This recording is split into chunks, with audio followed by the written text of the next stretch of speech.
Hi everyone, this is Diva from Blood Hunter, and you're listening to the Metal Pit podcast.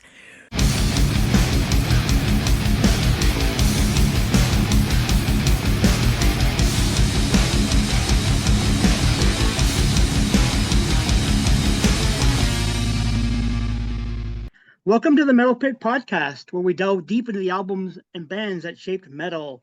Please visit our website at the Metal Pit at www.themetalpit.org, where you can find album reviews, interviews, and live show reviews. Also follow us on Facebook and Instagram at the Metal Pit.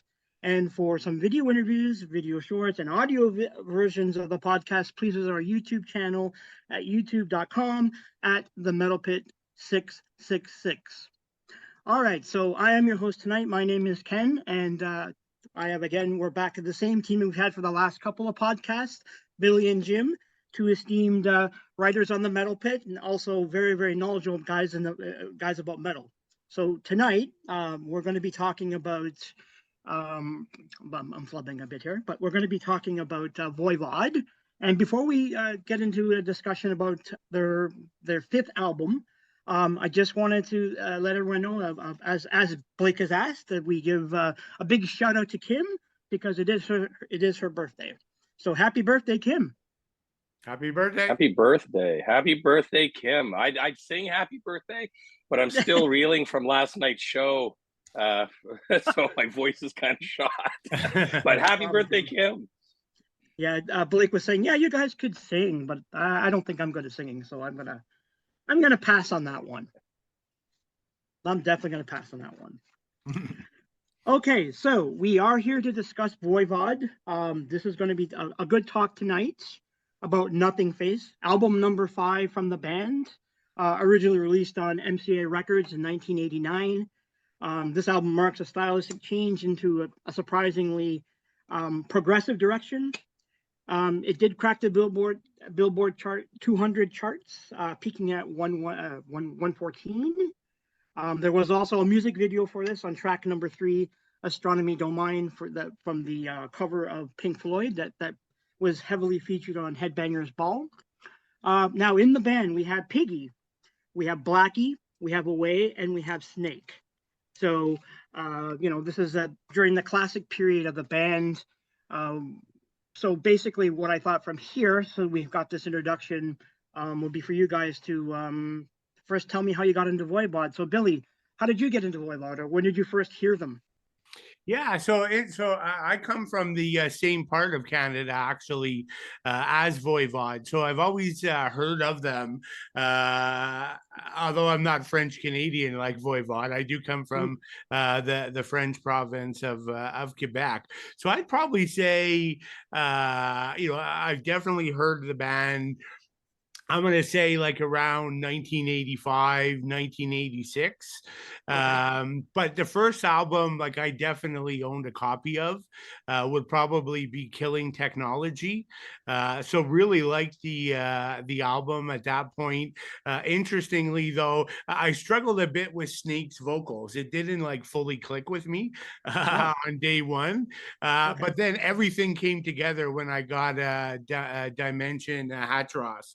Finally, everything came together for me, and over the years, Snake has become certainly a strength of the band. His incredibly unique vocal style. But at first, I struggled a little bit. So I guess I was fairly early, but mid '80s, I would say. Okay, and Jim, how about yourself?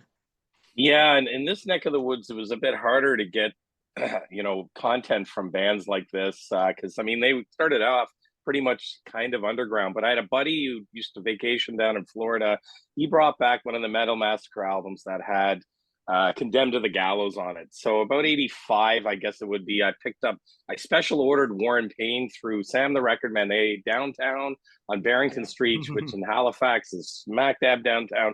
They used to have a double level one. So you could get all the really and I very, very rarely made it down that far. My parents would be entertaining people over the summer. We'd head downtown Halifax and I'd sneak up there. And I remember special ordering it, paying like $30 and getting War and Pain. And me and my buddies it blew us away.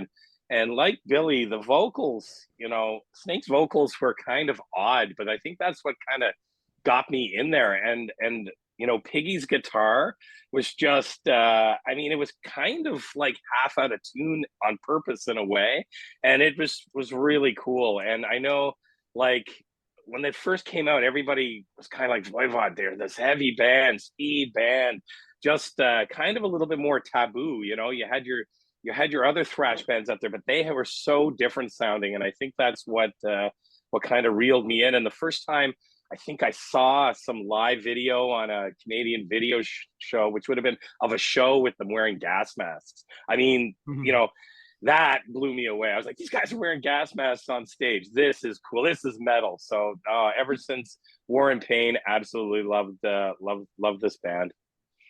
Okay, cool. Yeah, and then for me, the first album I bought was Nothing Face. I'd heard of the band previously, but I didn't really get into them until the fifth album.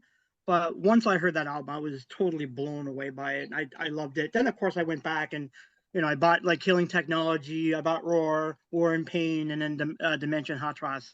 So, yeah, I've really been a huge fan. And I noticed that they do have a really, really big following in the States. There's a lot of friends of mine who are American who totally love this band and totally think that they're the shits. So yeah, they're a fantastic band overall.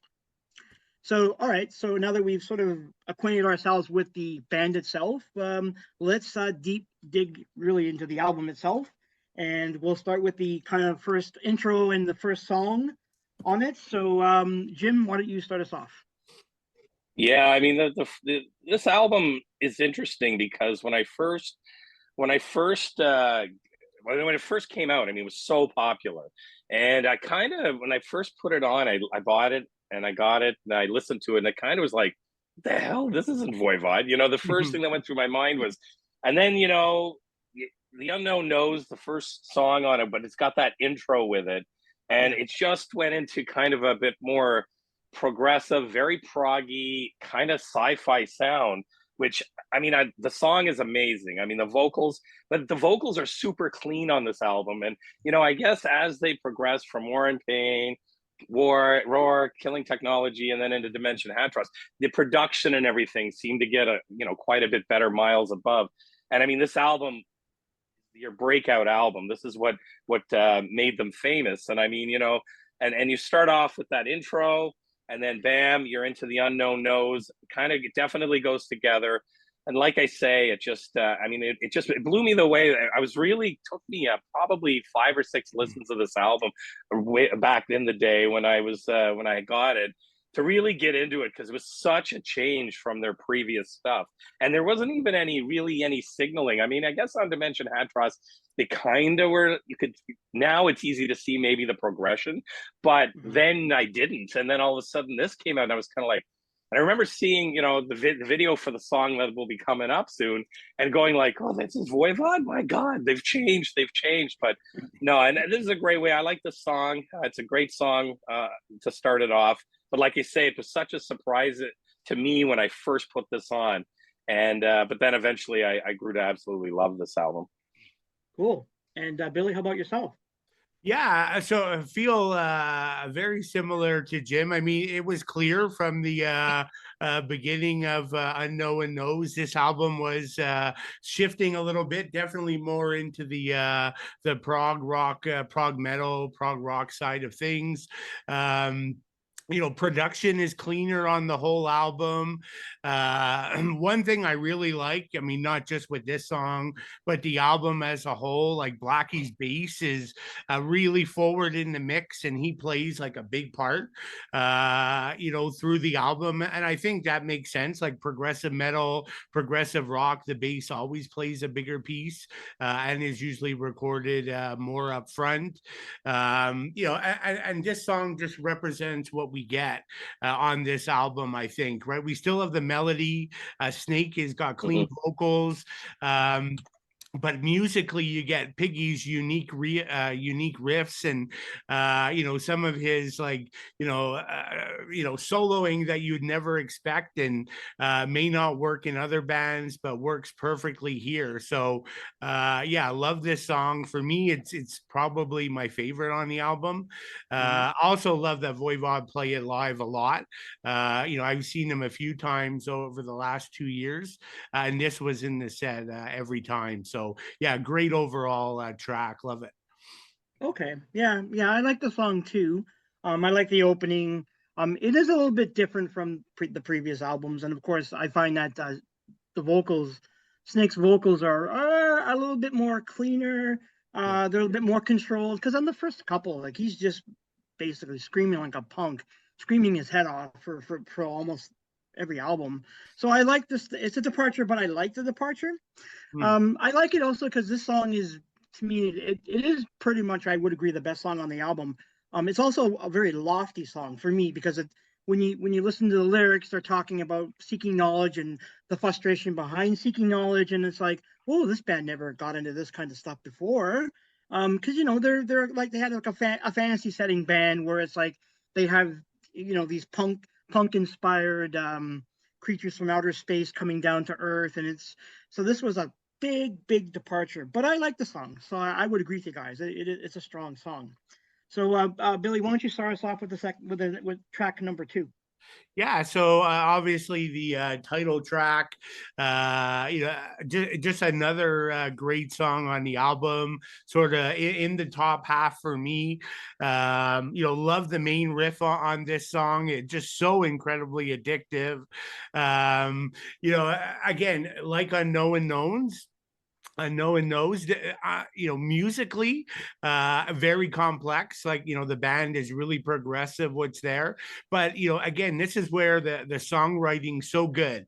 Like, there's just enough melody to keep the listener engaged. And then musically, everything comes together with multiple listens, right? This is not an album where you say, let me play it once and, oh, this is my favorite album, right? Some of these songs, especially in the later half, I needed like 10, 15, 20 listens to fully appreciate what the hell was going on the song. So yeah, just another great songwriting, and again, that songwriting that just clicks further and further the more you listen to it. Just great. And Snake, again, doing a great job on this song.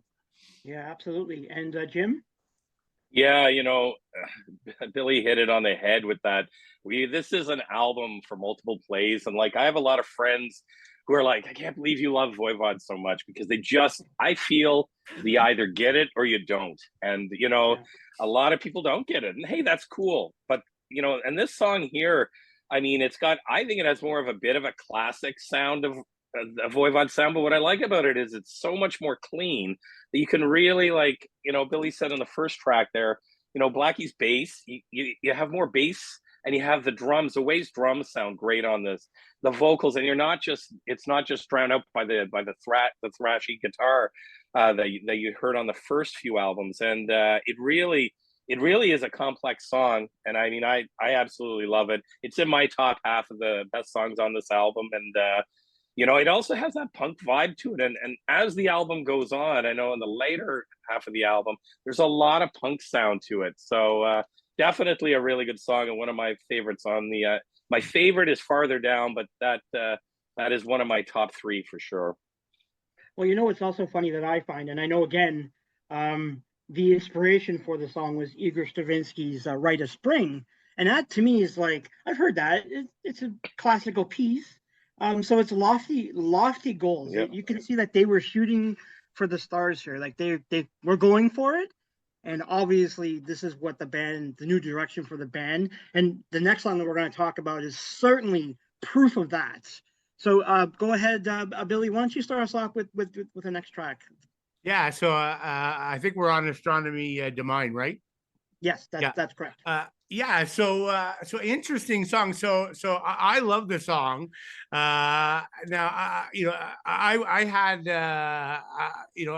someone introduced me to Pink Floyd probably before I even got into metal. So I was always a Pink Floyd fan early. I like this song, so I knew the song before I heard Voivod play it. Yeah. But for me, I think Voivod makes the song their own, right? I mean, they didn't like veer off the path completely, but like because it's a metal band, right? It's just the dynamics are that much stronger. It's heavier, so it's more impactful from my perspective. And again, Snake, he could sing like melodic and clean, right? Like just not something we're used to at this point. So yeah, great overall, great song. Like it bothers me, not bothers me, but I'm always a bit disappointed when people talk about this album and this always comes up. Because again, it's a great song on the album, but Voivod doesn't need songwriting help and don't need to rely on a big band, right? This is just an add-on to the music.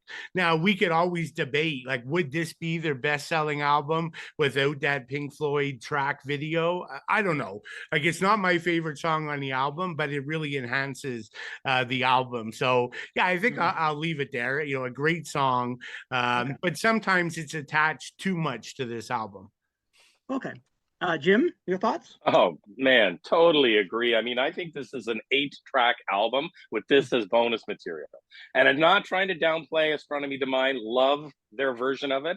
Love the song. And you know what? I'm so glad that they decided to do a cover from a band that would be probably as intricate or maybe as different as Pink Floyd. They could have, if they had done something something popular, and it just would have came off as total cheese. This doesn't. This is, and they put their stamp on it 100%. But I do agree with Billy. It does. This is the song that probably is a gateway for a lot of fans, which is great. But this album is so much more than just Astronomy to Mine. I mean, there's so many good tracks on this album, and I agree wholeheartedly. Out of all the bands out there, Voivod definitely doesn't need any writing ideas, help. They, and just them stamping this with their own sound, just so cool. I think it was a great pick, and I think, when you think of so many bands that I mean, there was no bandwagon they were trying to jump on here. They just changed their sound, wanted to probably go more sci-fi progressive, and this fits right in. It's not like I don't know if they sat around and thought, I mean, yeah, this is probably their best-selling album. And I know that, MTV were, pushed and Much Music pushed the heck out of this video. It was in their heavy rotation, and in a lot of cases, the more it's seen, as it said, the more it's sold. So, for sure. But I think the whole album is great. And when I talk about the album, I usually don't really bring this song up. I usually try to go with their other tracks to accentuate the fact that it's a great album with or without that track on it. Well, what's funny? I'm going to throw this out there, but I think this song is very strategic, and I say that because I love Pink Floyd. I love that first album, Piper at the Gates of Dawn. It's a fantastic kind of progressive psychedelic album, and I swear I really feel like this album or that song is. They're telling the fans that this is the direction we're going to go in. So you listen to their cover version of it, which I would agree with you guys. It's actually a better song than the original. Because I went and I actually today I was listening to the original song, and it's like it bored the hell out of me. It meandered way at the beginning, and here you can see right up front like as Billy said, the metalized version. It's right up front, and it's a strong song. And also, I've noticed, for me, the other thing that I find interesting about that song is how Snake, his vocal style starts to get into that kind of sort of harmonized Pink Floyd delivery for vocals. You can sort of see it. So I think the song really is strategic in a lot of ways, in my mind. I mean, I could be wrong, but that's how I'm looking at that song and why it's placed at number 3. And it's telling you right off the bat that, yeah, this is where we're going, guys. And there's more to come. Would you guys agree with that, or? Yeah, absolutely. That's just my opinion. Okay. So we'll go to the next track, and that's Missing Sequence. It's an interesting song as well. Jim, take us into that song. Yeah, this is a cool song. You come off of Astronomy to Mine. I guess if you want to say their most commercial song, Voivod has a commercial song. Mhm. Uh, you know, and it's got that cool intro that's really cool. The high vocals, and it starts off nice and slow, then it speeds up, and then the Voivod signature guitar sound that just it's Voivod. When you're listening to it, you're like, oh yeah, here we are.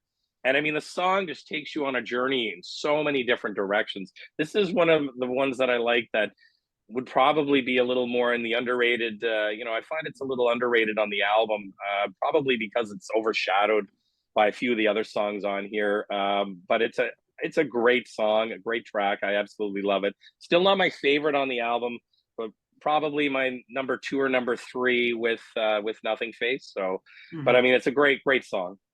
Cool. And Billy?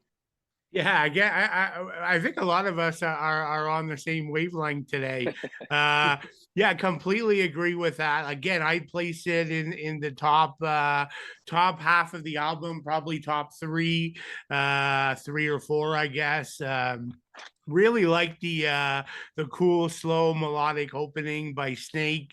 I love that line in his vocals when it picks up and he shouts now, and then the song sort of takes just one of the quirky parts, like all Voivod songs have, that really stick with me.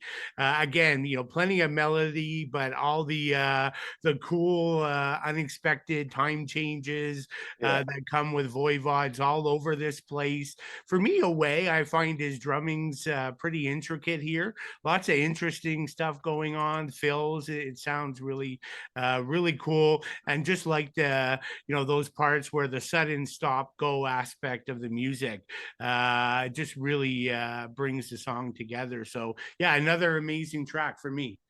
Yeah, I would agree with you guys. It's a really good song. So I listened to this song, and my first thought was they're talking about aluminum in the lyrics. So I actually wanted to look it up. So I went to, it's obviously all lyrics are interpretive. So there are some saying that basically Snake wanted to write about Alzheimer's disease. And that seems to be the general thought amongst people who, I guess, analyze lyrics.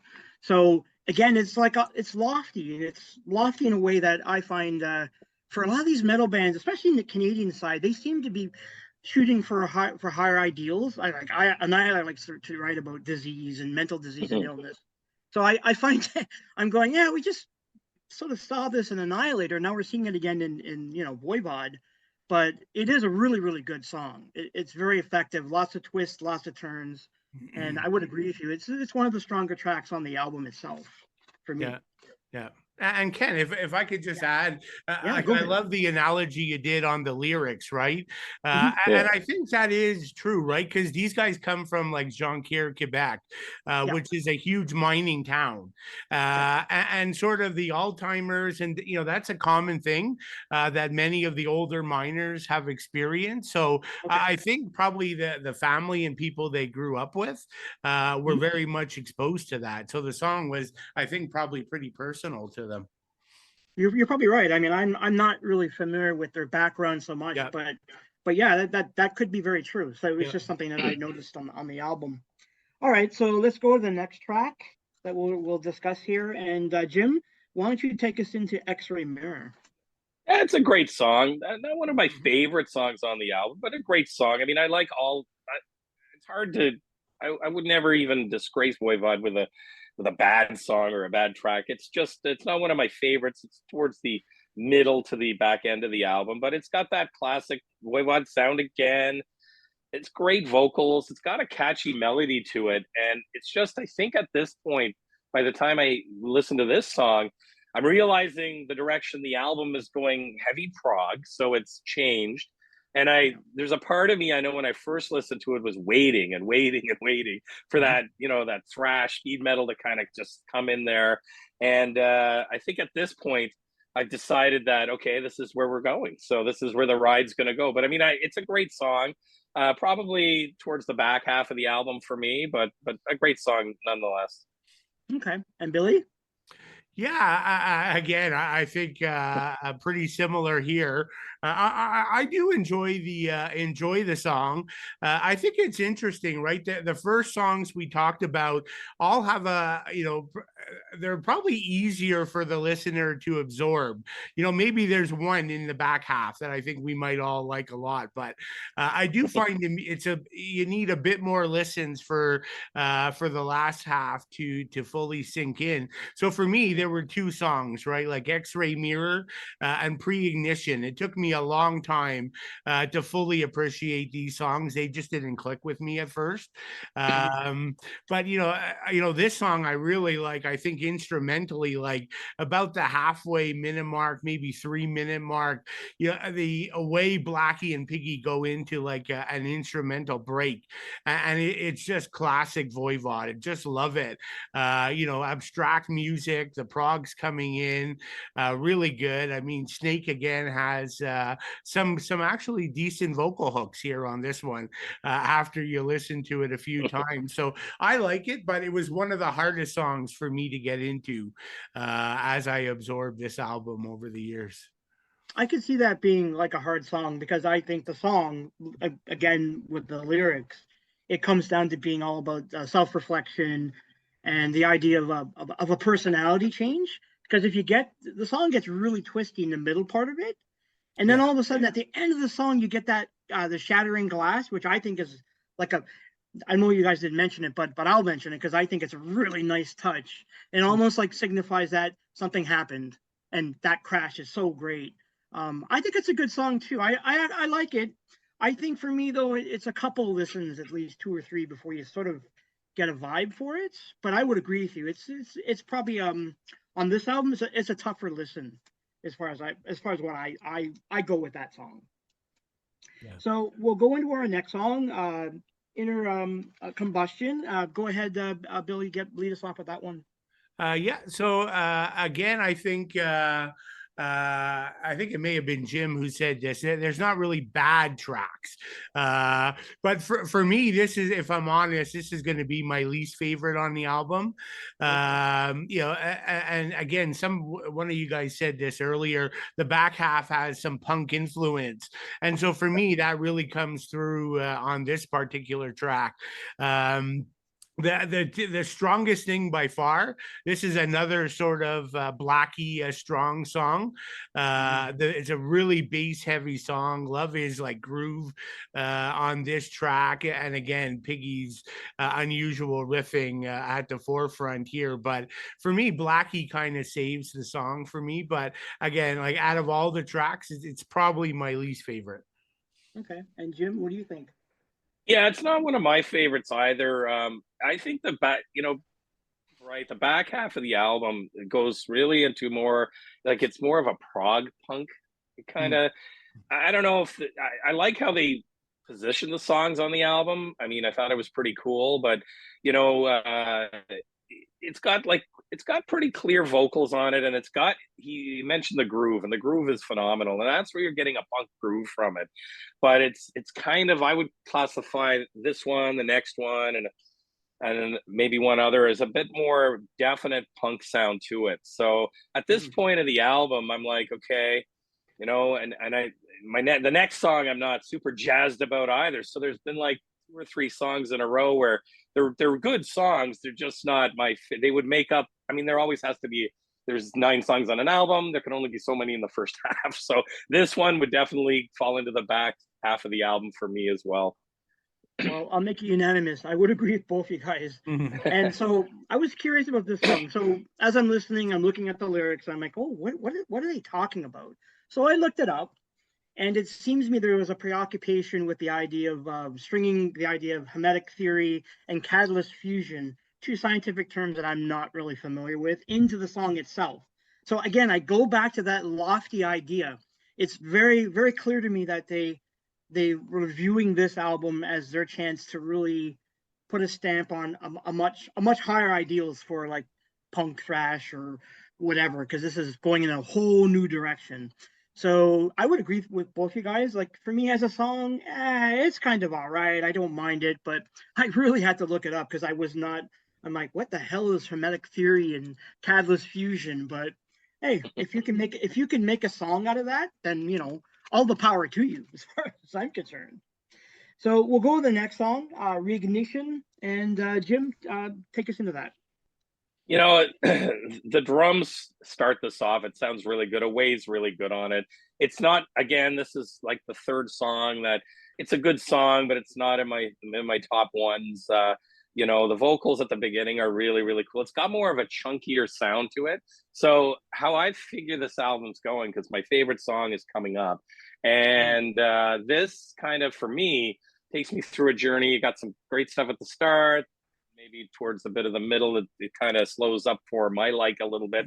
And then you start getting into that chunkier punk sound where I feel it kind of starts to finish the album off with the next couple of tracks. So it seems like a direction they were going. And these, you know, and it's starting with Pre-Ignition is what I've got from that. So.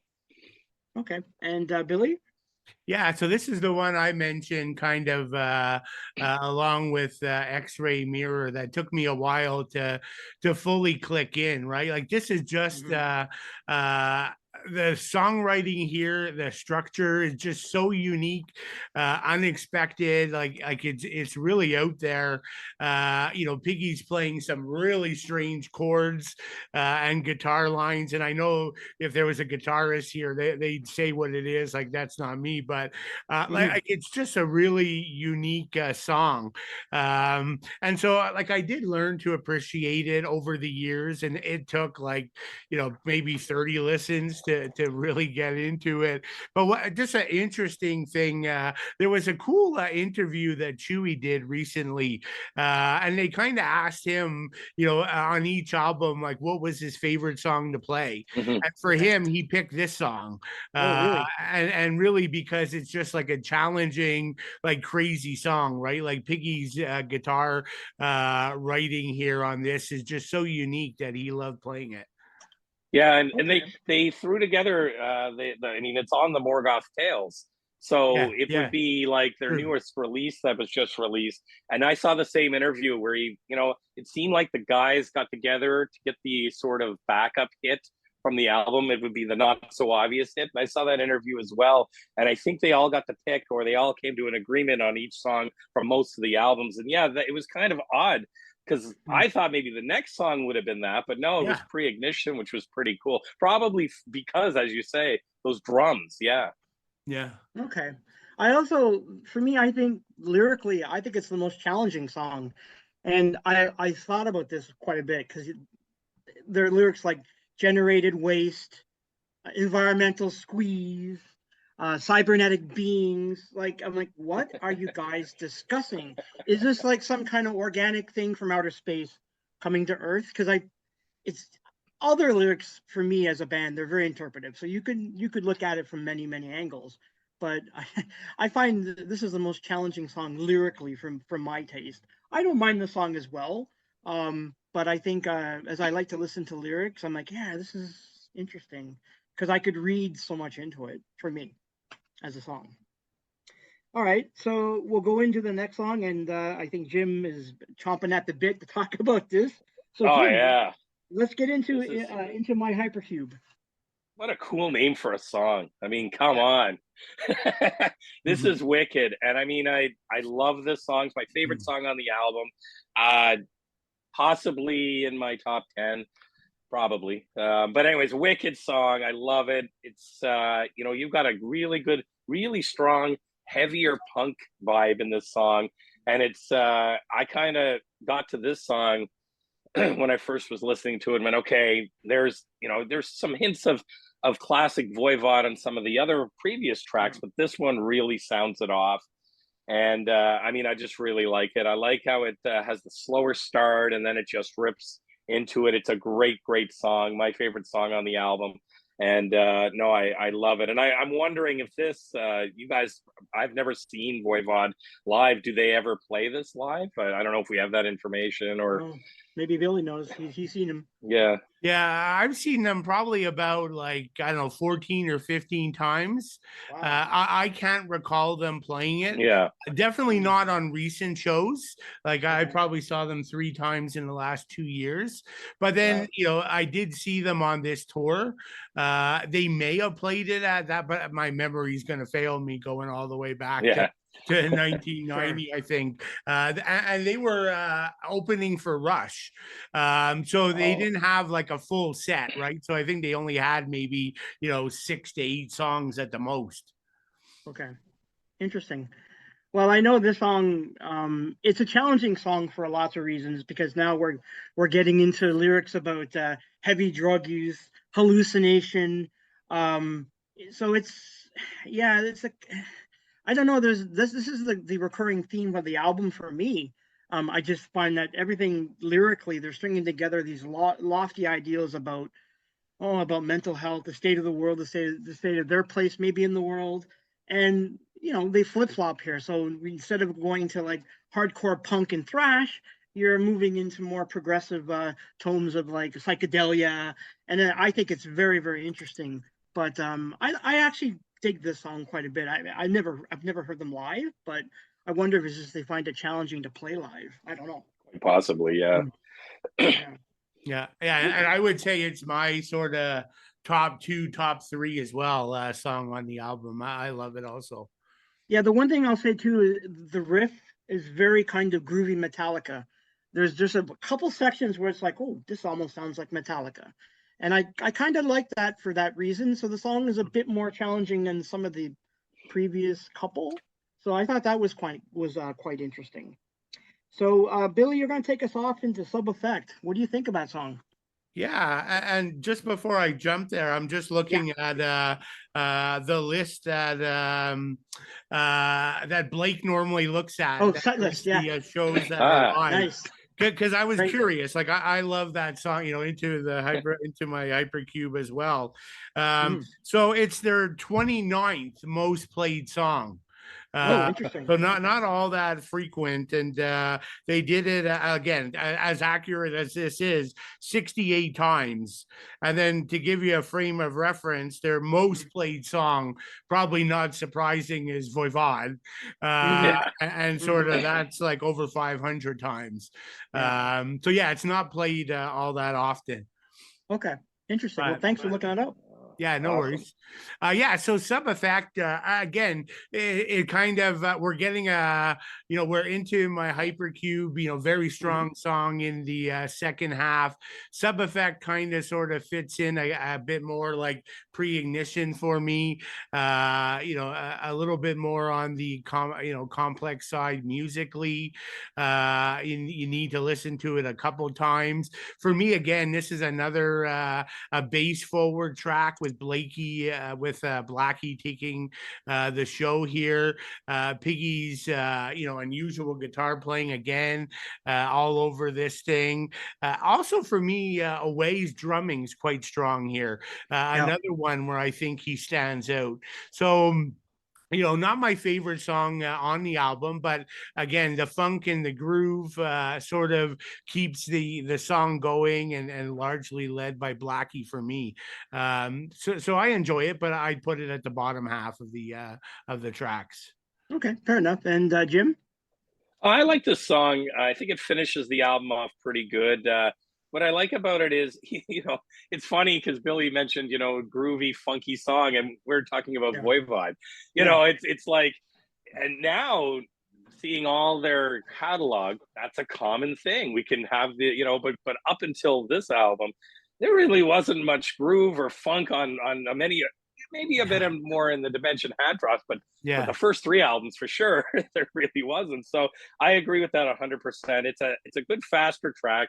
I think the drums and the bass really showcase and throw out that punk vibe. This one's a real heavy punk sounding song for me, and I think it ends the album off on a pretty good high. It's not my favorite song, middle of the pack for me, but it's a great song nonetheless.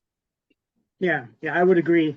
It's kind of thrashy at the start, so that's what I like about the song. So they set the pace right at the beginning, you know, and then we're talking about that lofty ideal of lyrics where it's about isolation and confusion, and it's like, oh, okay, so this is interesting.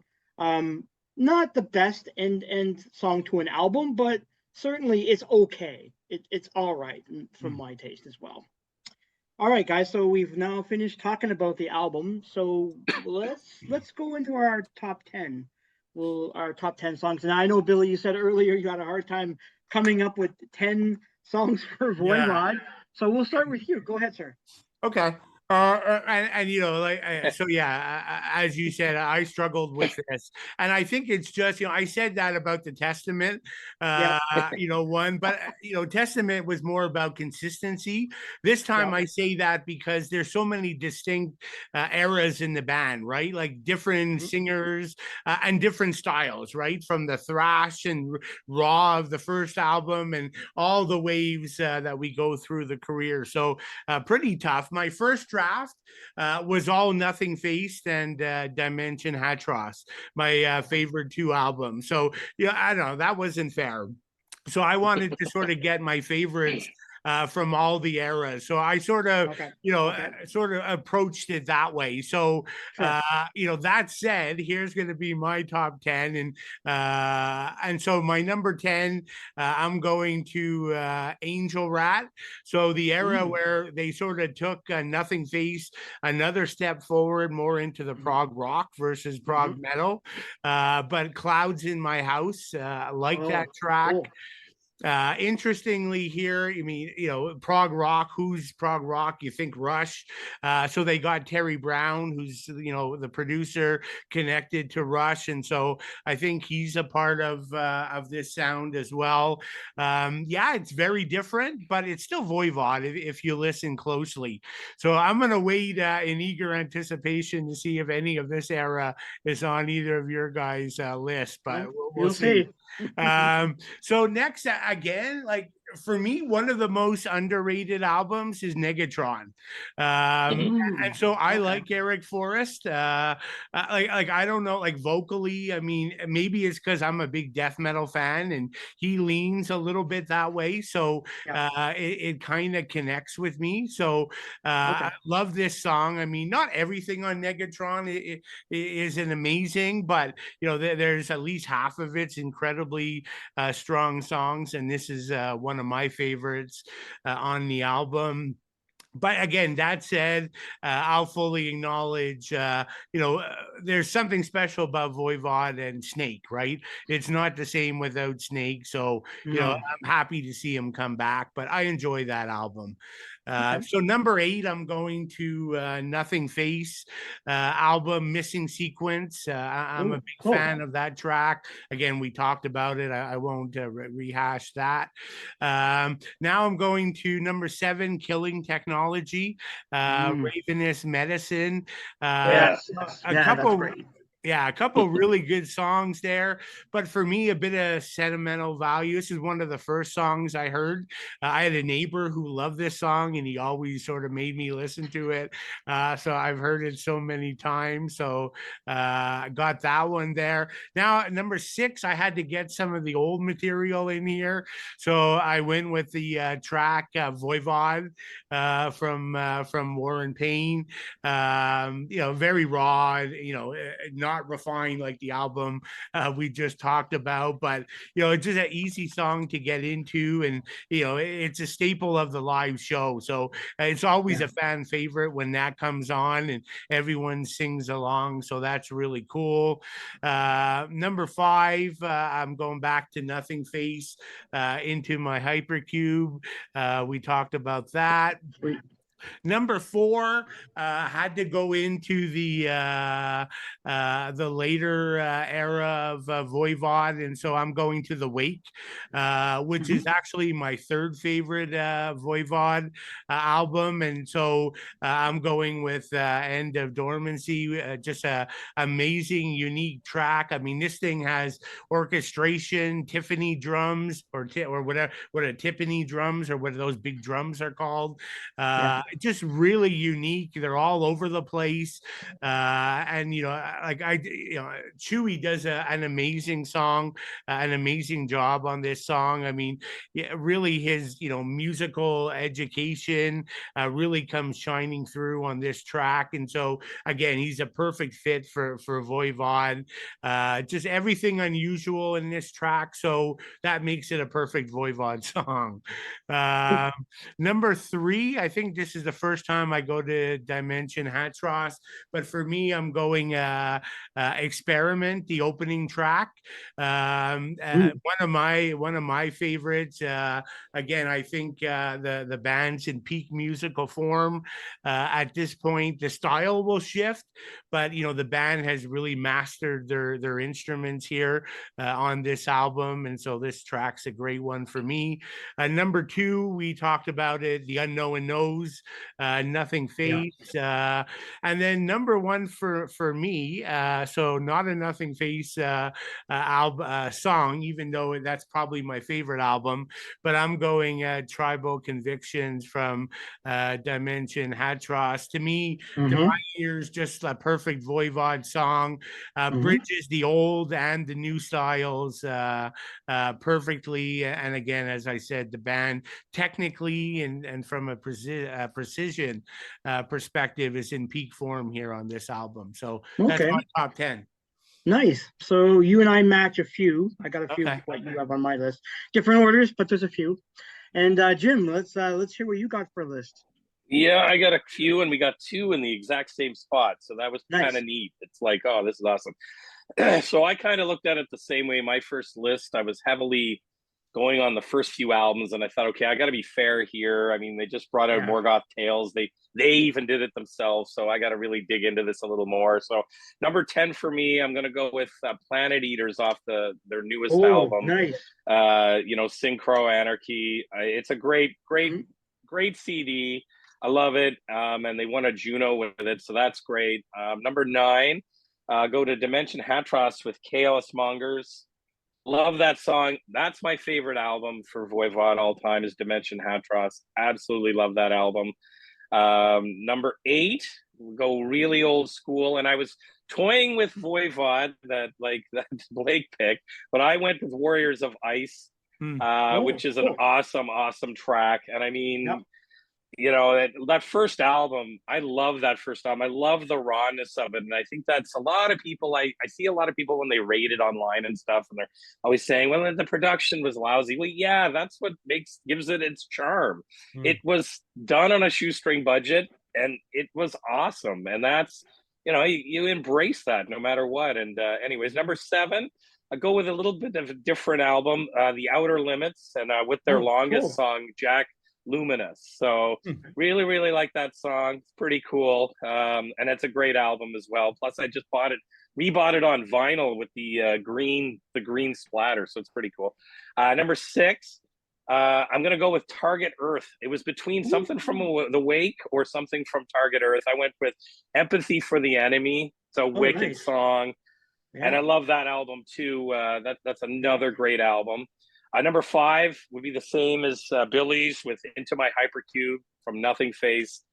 Nice. Number 4, wanted to get a Negatron song on there, and I love Nano Man. That is an amazing song, and I got to see it live with Eric Forrest. It's just he absolutely rips it. It's awesome. Sweet. Okay. So I mean, and I like as was saying too, I like all the fact that Voivod embraces pretty much everybody who's been in the band. So when you break it down like that, they don't have, for Morgoth Tales, they've brought in, they brought in J-Sonic, and then they brought in E-Force, and it was all cool. It seems like there's just a lot of mutual respect and love there, and there's not like that, especially in a band like Megadeth, I don't think everybody would get together for Christmas, No. But anyways, number 3, kind of an off the wall pick, and one that's, it's technically not really on. The only album it's on is Morgoth Tales, technically, and that's Condemned to the Gallows. It's on the War and Pain expanded edition, but I mean, that was the first song I heard from the Metal Massacre albums, and it blew me away. And they do a superb redo of it on Morgoth Tales. and it's just awesome. I mean, it's awesome. Number Okay. two, Ravenous Medicine from Killing Technology, another classic super album and song. And my number one is Tribal Convictions from Dimension Hatros. I mean, you can't go wrong. So I think, Billy, we had Nice. two exactly in the exact same spots. Yeah. Nice, Jim. Yeah, I have your list matches mine a little bit. So mine has a bit of a theme. Now, I kind of checked out with Voivod for a little bit there during the mid period, and I kind of came back to the band when Target Earth came out, because as soon as I heard that, I was totally taken by that album, because it was kind of a return to thrash a little bit. It had a bit more immediacy than some of the stuff they did previously with Newstead on bass. And Piggy passed away, so that it was a tough time for the band to sort of soldier on without their leader. But I'll start it off. So I'm going to pick, and I know that I might botch this, but the song is Paranamalium of Synchro Anarchy. I really, really like that song. It stuck with me. It's a very odd song title, but as soon as I heard it, I was like, yeah, this is great. I totally dig that song. At number 9, I know Billy had this on his list, End of Dormancy from The Wake. That's a really, really great song. Again, it's epic right from the start to the end for me. At number 8, they got some weird song titles, but the Goose Capel Calm from Target Earth. Oh, when I saw that video, and I was like, holy crud. At that time when this came out, I was writing for blistering.com. So I was like, they said, you want to review this album? I'm like, hell yeah. I heard that song and it blew me away. And it's off Target Earth, and I love Target Earth. It's a really, really good album. But I'm stuck with that because at number 8, I got that, but I'm sort of almost liking Mechanical Mind a lot too, which I also think is a really, really good song for them. It's kind of a throwback to the earlier days of the band. At number 7, I'm picking Panorama from Angel Rat. It's a very commercial, radio-friendly song, very psychedelic. Obviously, bands like Pink Floyd really rubbed off on them, but I like it. It's a different direction for the band at the time, and the song is pretty catchy for, I guess, the closest to a radio-friendly song. And then at number 6, I'm going to go with Nothing Face. Again, we've talked about it. Great album, great song. Number 5, I'm going with Corgil the Exterminator from Roar. I love that song. I just love the title. The title of the song is like, what the hell? So, I mean, obviously, Away, who did all the artwork, is for sure, like, he's invented all these creatures and characters. And me being a writer, I love that stuff. So for me, that song title just like caught my attention right from the get-go. At number 4, I'm going with Chaos Mongers. And again, from Dimension Hatros, but I'm torn between that and Brain Scan, because I do like both songs. But I'll stick with Chaos Mongers. Number 3, I'm going with Ravenous Medicine from Killing Technology, which is one of my favorite songs. Classic killer song all the way through. Number 2, The Unknown Knows from Nothing Face, which again is, when we talked about it, it's great. And my number 1 song is Killing Technology. And that is my favorite Voivod album. It's their most, at that time in their career, their most mature album sounding from the previous few. So yeah, that's where I'm going to stick with it for today. I mean, it could change tomorrow, but that's what I'm sticking Oh, to. yeah. So, all right. So now we've all got our top 10 songs out there, so we all have an idea what's going on. I thought we'd just take a second just to maybe reflect on the current state of the band. Now, I know they've gone through a lot of fluctuations, they've lineup changes, but they always stayed really strong as a band. And I know Billy was saying earlier he's a huge Martyr fan, and because Dan Monograin was in Martyr and then joined Voivod as Chewy, I thought we'd talk about that. So you got any thoughts, Billy, about that? Yeah, no. So I think the Dan coming into the band and really sort of has revived Voivod. I mean, some of their greatest albums in years is with Dan. Dan's such a good choice. He comes from the same same area as Voivod. He's incredibly talented. He's a big metal fan, but he's also, he's studied jazz in university. I think his degree is in jazz music interpretation. So again, when you think about Voivod and all the unique guitar lines, and so, culturally, he fits in with the band from the same place. Musically, he fits in in with the band. And again, for anyone who maybe doesn't know Martyr, I've been a fan since day one.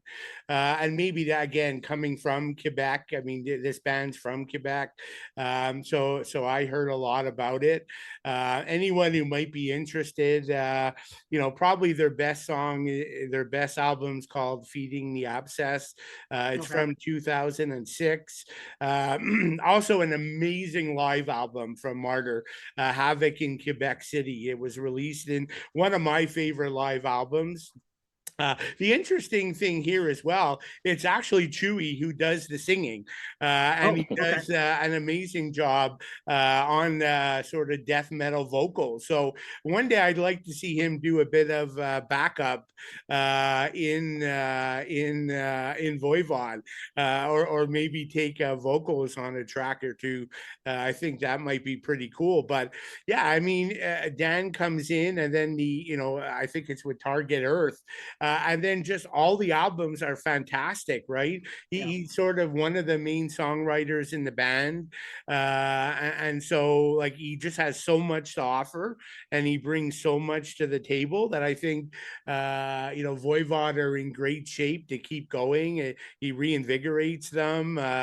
You even got a new bass player. And again, like you see him on stage, he's like just excited to be on stage with Voivod. And so, and again, you've got, Snake coming back, after his absence in the band. And so it's just, the combination of all these things makes the latest era of Voivod so good, and, just makes me happy for what's probably still to come in the future. And their most recent albums are perfect examples that there's so much they still have to offer in 2023 and beyond. Cool. And Jim, how about yourself? You got any thoughts about Voivod? Oh, I mean, I think it's really cool, and it's a testament to how tight the band is, as Billy talked about with the new additions, and that, I love the fact here you've got a band that put out an award-winning album in 2022. Then they put out the Ultraman EP. Then they put out Forgotten in Space, which is a box set where they've added a whole bunch of new stuff, including the demos for Dimension Hatros, which are phenomenal. And I suggest anybody who hasn't heard it, check it out. It's really cool. And then they bring out essentially another album with all their not so obvious hits with Morgoth Tales. And I think it's so smart how they do it. Compared to other bands out there that just flood the market with greatest hits, greatest hits, greatest hits, these guys decide to redo, redo with some of their members that were on, like Jason Newsted for one song and Eric Forrest for one song. And they redo the songs 2023 style, including adding like a new song technically, which would be Condemned to the Gallows, because in theory, it technically was never on a full album. It only ended up as an extra on the War and Pain reissue. So these guys are smart. They're just not churning it out. They're just saying, and they made it so that it's not so obvious picks. So, because the first thing I did when I got the album and I reviewed it for the Metal Pit is I'm sitting there and I went, hey, where's Tribal Convictions? And then I didn't get it till I read through the promo and everything, and I went, oh, okay, this makes total sense. And it's just so smart.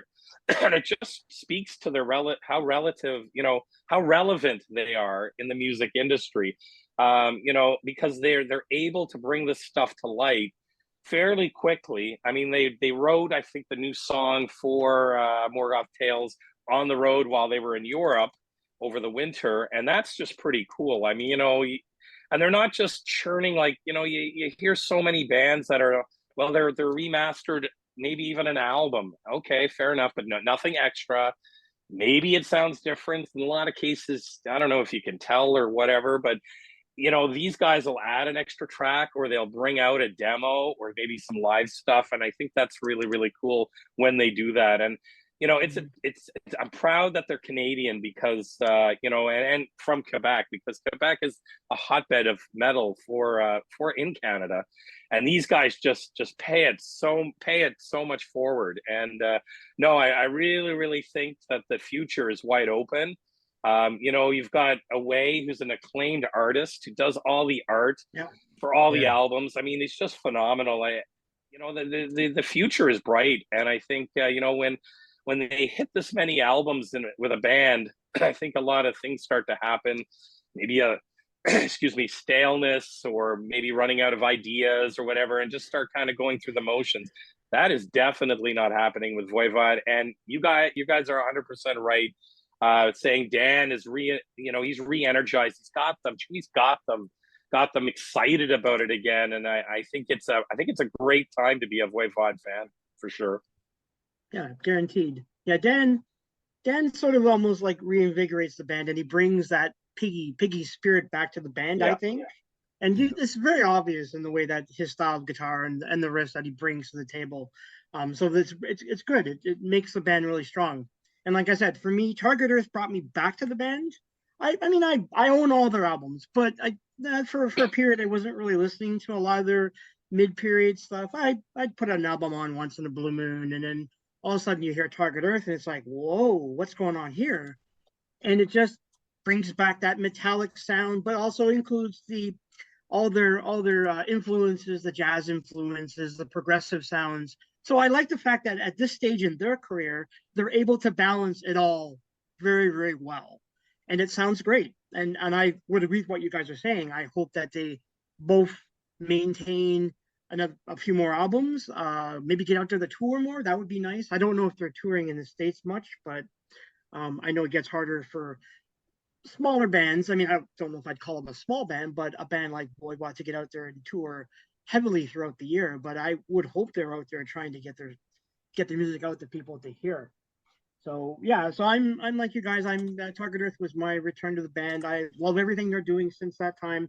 I haven't picked up Morgoth Tales yet, but that I will have to pick that up at some point. But I did read your review, Jim. It was good. Well, thanks. And hats off to Billy. He got me into Feeding the Abscess by Martyr. It just arrived on Friday. I took a picture of it with my weekend beer I was drinking, and what an album. And I'm trying to track down their other albums as well. I mean, that's a great album. And, I learn as much as everybody else who listens to this, and a band that I didn't even really know existed. And, you guys were talking about a lot of bands for our top 10 Canadian list there with Annihilator. A lot of great stuff on there that I keep going on it, listening to the stuff, writing it down, and then going to check it out. So thanks, guys. It's awesome. It's awesome when we can share that and do that. Yep, for the thing sure. about Canadian music, we all have a different taste, different look. It's great that we can all like share our ideas and the bands that we like as a group. Just one final question. Do you guys own? I'm assuming you do. It's probably a silly question, but do you guys own all their albums? Like, are you guys like obsessive collectors where you have to have every single album the band puts out? Because I know I do with most bands that I'm kind of into. Yeah, I have everything on vinyl and mostly everything on CD as well. So yeah, I'm one of those old school collectors. I need the hard copies. Nice. Yeah, me too. Yeah, I've got all their stuff, and I've started back collecting. Like I get like the Nothing Face Pink Splatter album, just it's limited to 2000 or whatever. I like to collect that stuff, but I still have my OG cassettes of War and Pain, Roar and Killing Technology, Dimension Hatros, right to I think to Nothing Face. So, and then obviously you switch to CDs after that, but I have them all rebought. And I like getting the extended, the ones they redo every now and then, just to kind of like refurbish them and get some different ones. Like War and Pain, I probably have on original CD, and I've got the one that has Condemned to the Gallows on it. Plus, I got to get it on vinyl though. I don't have it on vinyl, but yeah, I collect it all. I've got the box set, and they're coming out. I think Voivod's coming out with a music special, I believe, like a kind of not a behind the music type thing, but a kind of a biography type thing. They're going to be working on that. I think it's going to be like an hour and a half long, the history of Voivod on that. I believe I saw that they're working on that now. So that'll be really, really interesting if that comes to fruition. Very cool. And I do have to ask you, Billy, because we normally on this podcast, we always ask if you saw them live, and you said you've seen them numerous times. When was the last couple of times you saw them? Yeah, so I saw them probably on this day exactly a month ago in Germany. They played at Wacken Wacken. Open Air Festival, so it was great there. And yeah, I mean they are internationally well known. I mean, when I'm sort of walking around Germany and you meet a metal guy, and you say you're from Canada, right away they're like, "Oh, Rush and Voivod." Those are the two things Nice. everybody kind of knows. So that's pretty cool. But you mentioned it? They do still do U.S. tours Okay. almost annually, but they're small tours, like not like Okay. end to end. But they tend to Mhm. really focus on the Northeast, like New York and Philadelphia, and kind of up there. Which was good for me because I lived there for like 15 years. Uh, but one thing I'll add, like they played in Philadelphia in 2022, if Okay. memory serves me right, and they were playing this annual event, which is really cool. It's called the Metal and Beer Festival. So all rare beers and all great metal bands. And so Voivod was there, great set. And one thing that I was so impressed is as you go get your beer, like in between songs, and when Voivod was off, Snake spent the whole time out in the hallway, just talking to everybody, taking pictures. I mean, here's a guy, who's been here doing this forever, and he still like loves to chat with the fans, and I was so incredibly impressed. And you see Nice. other bands do it, but Voivod's really one of the OG metal bands. So I think it's really cool that I don't see the other guys like out and about, but Snake is. Yeah, I was so impressed that he's still Cool. doing that all these years later. Nice. And Jim, you've not seen him as well? Because I know I haven't seen him live. No, I No. unfortunately haven't seen them, and I tell you, I have to make a trip up to Montreal at some point when they're playing, and I can Yeah. turn a trip into a trip type thing. And it definitely a bucket list band for me, and I'm totally jealous. Billy's seen them that many times, and that recent. I mean, at Whack, and that's amazing. I saw a lot of footage from that, but yeah, I haven't seen them live at all, which is kind of a drag. Mm. And what was cool is I saw them on Nothing Face, and when Oh. they came through Canada, they opened for Rush. So Okay. this must have been like really great for Voivod because they're playing. I mean, I saw them in Montreal, so the Montreal Forum, like where the Montreal Canadiens play, because Rush obviously could sell that out. But I Yeah. mean, it must have been so amazing for them to play like in Quebec, a hockey arena, Yeah. playing their music, right? And yeah, I'm sure they were thrilled to death to get on that tour. I mean, sure, Rush is not a thrash band, and Voivod weren't all thrash at Nothing Face album, but it was still an odd mix to throw them together. But kudos to Rush for bringing them on tour. That was very cool. Well, it's funny. I don't actually think it's that odd, Billy, to be honest with you, because I mean, they're starting to lean into the progressive ideas. So I mean, I could actually, to be honest with you, I wouldn't say that's a really weird pairing if I actually had to go to that show. I would love to go to that show because Rush was pretty much at that point they're forging right into a progressive sound. So Yeah. I don't think the two they're that far off, really, when you think Yeah. about it. But, Yeah, no, that's fair. Yeah, definitely. Yeah. They both play the progressive angle, but when they played one or two of the older songs, that was a bit odd. Well, that yeah. didn't totally fit. That's where I was coming from, right? Voivod playing Yeah. Voivod in front of the Rush fans wasn't a perfect fit. Fair enough. Yeah. I can see that, and it might put a few people out like, what the hell? Exactly. But I think that would be an awesome show if I had seen it. I would have loved Oh it. yeah. Loved to see that show. I would have blew me away. All right, so we're coming up to about an hour, guys. Do you have any final thoughts or anything you want to add before we close out this show? Billy, Jim? No, I think we covered most things. We really covered a lot on this episode. It was a great one. Great. Yeah, And this was fun. This was fun. Yeah, this was fun. Good. I'm glad you guys both liked it, and I'm glad we were able to sub in for Blake to give him a well-deserved night off. I'm sure he's enjoying it. Blake said next week that they will be doing "Screaming for Vengeance," which Judas Priest. That's a classic album, so I'm looking forward to hearing that next week. And I want to thank both Billy and Jim for coming back on. We've sort of formed a little team here for the last 2 or 3 episodes, which is great. We all have our own experiences and our own interest in music and metal. And if there's nothing else to say, guys, we'll just sign out and see you all later.